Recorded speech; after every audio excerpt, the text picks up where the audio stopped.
guys, ikutin aku yuk. Aku mau sedikit ngebahas materi dengan teman-teman aku nih di kampus. Ayo, follow me. Halo. Pada mau kemana? Oh, ke atas? Ikut dong. Yuk, ikutin. Guys, bentar lagi kan asesmen nih. Ya, Kalian masih ikut nggak materi angkutan darat tentang freight forwarder? aku baru ingat sedikit tentang perkembangannya aja sih. Kalau kamu gimana Yenti? Forwarder yang jasa ekspedisi itu kan? Iya, yuk kita bahas sedikit deh. Mungkin daripada asesmen kita nggak tahu apa-apa ya. Iya, ayo duduk. Jadi gimana? Nah, kalau nggak salah, freight forwarder itu jasa ekspedisi kan? Iya, freight forwarder itu sebenarnya jasa ekspedisi, tapi lebih sering digunakannya pada sektor ekspor dan impor. Nah, untuk saat ini, freight forwarding sudah berkembang menjadi operator multifaset antara pengirim dan penerima yang bertanggung jawab penuh atas proses pengiriman. Bentuk bertanggung jawabnya itu antara lain seperti menjaga ketepatan dan kecepatan barang, kemudian menjaga kondisi barang agar tidak terjadi kerusakan. Selain itu, freight forwarding juga mengurus segala sesuatunya tentang dokumen pengiriman dan juga penerimaan.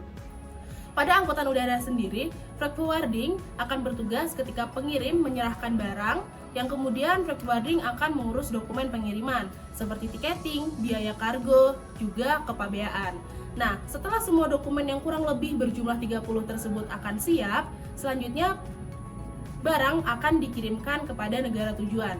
Setelah barang sampai di negara tujuan, freight forwarding akan mengurus dokumen penerimaan sampai akhirnya barang tersebut diterima oleh penerima. Perkembangan freight forwarder selama 2 dekade terakhir, jadi terdapat beberapa perusahaan baik kecil maupun besar itu udah turun tangan ke pasar global multimoda, yang dimana mereka menyediakan jasa pengiriman untuk melakukan pengiriman dengan mengumpulkan ekspedisi tersebut dengan menggunakan beberapa seperti DHL, Kuehne, dan lain-lain. Nah, setelah dari terkumpulnya barang-barang tersebut, maka pengiriman akan dilakukan ke tujuan negara sesuai dengan kebutuhannya. Nah, apabila sudah, transaksi itu dilakukan dengan menggunakan elektronik yang telah disediakan oleh sistem IATA. Selain dari itu juga, apabila terdapat penyelesaian ataupun permasalahan dalam pengiriman ini, telah disediakan sistem penyelesaian secara netral baik dari maskapai ataupun penerbangan itu sendiri. Oh, jadi gitu ya? Iya, jadi ya kurang lebih kayak gitu aja. Sebentar ya, Daniel tunggu. Halo? Oh iya, kita lagi ngebahas tentang freight forwarder, sini aja. Oke, ditunggu. Ini Daniel, dia mau ngajakin kita diskusi. A few moments later. Udah lama kalian? Daniel, udah Nil. Udah. Oh, itu mengenai hal yang tadi ditelepon, perusahaan apa aja sih yang mengikuti perkembangan FF sekarang? Halo, saya Mr. Kurir. Sebelum kita lanjut, mari kita kenali perbedaan antara freight forwarder dengan jasa logistik. Freight forwarder adalah perusahaan jasa angkut barang dari suatu tempat ke tempat lain dengan jumlah pengiriman yang besar dan banyak.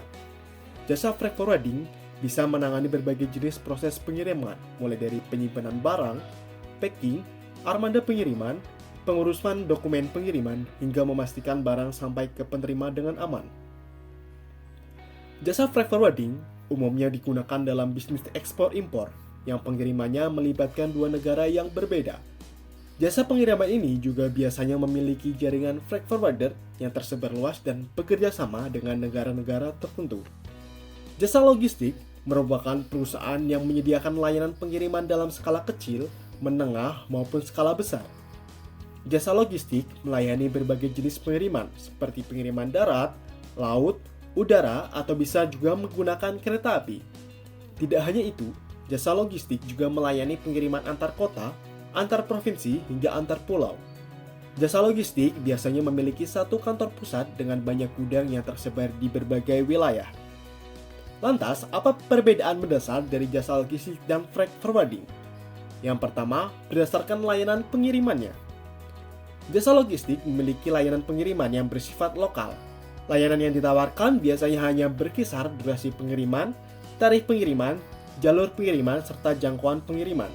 Sedangkan freight forwarding tidak hanya menyediakan layanan pengiriman barang, akan tetapi juga jasa penyewaan gudang, jasa pengurusan dokumen, pajak, hingga jasa pengiriman. Berdasarkan lokasi pengiriman, lokasi pengiriman jasa logistik hanya meliputi antar kota, antar provinsi, dan antar pulau yang masih dalam satu negara. Sedangkan untuk freight forwarding, lokasi pengirimannya lebih luas, yaitu antar dua negara berbeda dengan jenis barang yang beragam.